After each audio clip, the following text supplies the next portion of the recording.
Hi, Buck the Movie Buff, back here to talk about Arco Iris. This is how you say rainbow in uh, Spanish. So, Arco, iris, right? Iris, rainbow. Two of the main characters in this animated flick nominated for Best Animation this year, Oscars 2026. I gotta say, beautiful. Went into it not expecting to be as moved as I was. It moved me to cry. A very poignant film, beautiful story about time travel, a young rainbow flyer traveler from the future that's not supposed to fly as a rainbow until he's 12, although he takes his sister's cape and gown and diamond and does do it, and ends up in the year 2075 with an isolated kind of latchkey kid of 2075, Iris, on her own, where her parents kind of hang out with her as holograms, being raised by a robot, Mickey, who's also taking care of Iris's younger brother, toddler. Music great. That was just blew my mind. Arnaud Toulon, I think is how you pronounce his name. Fabulous score. Should have received a nomination for Best Original Song with Clouds Away. That was the perfect song. Still continued to move me as it played over the credits at the end of the movie. This is a film that I think nails the time travel genre. That's a hard thing to do, but it's in its conventions and universe is sincere with what is going on and poses the kind of conundrums one expects to find in time travel. Of course, the boy gets trapped in 2075 after having traveled with his sister's cape and diamond from the future and is looking for that missing diamond to be able to get back to his parents.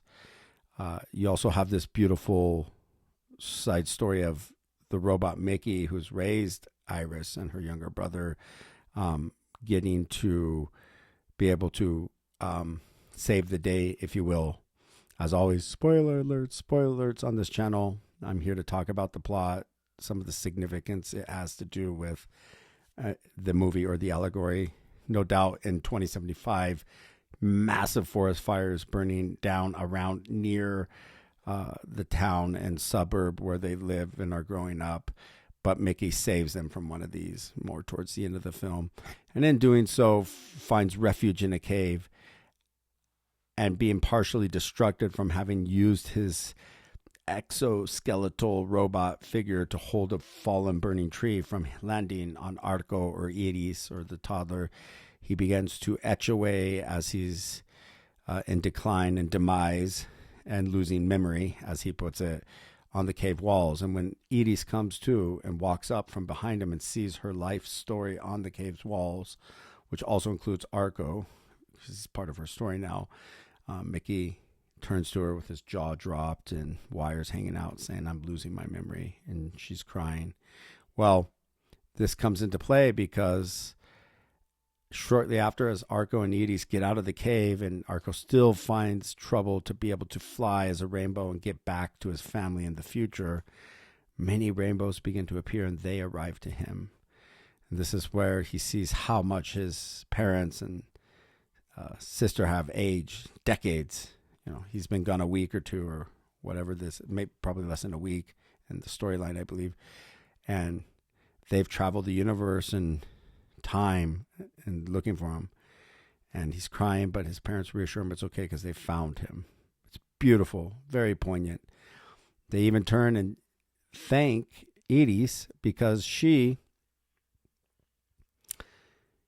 or they believe, they give her credit for the etchings and the carvings in the cave and say, we want to thank you because without that, we would have never found him. So you get this idea that somewhere off in another timeline in the future, in a cave, they find the evidence that Arco was at that time on that part of the planet and are able to kind of arrive and find him.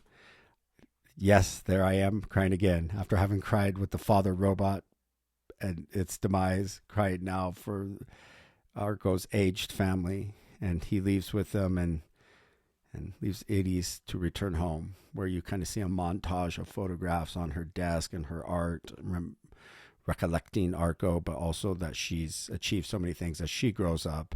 So it's a seamless and timeless story of childhood friends, of growing up. This one has yet the twist of a rainbow friend that comes from the future.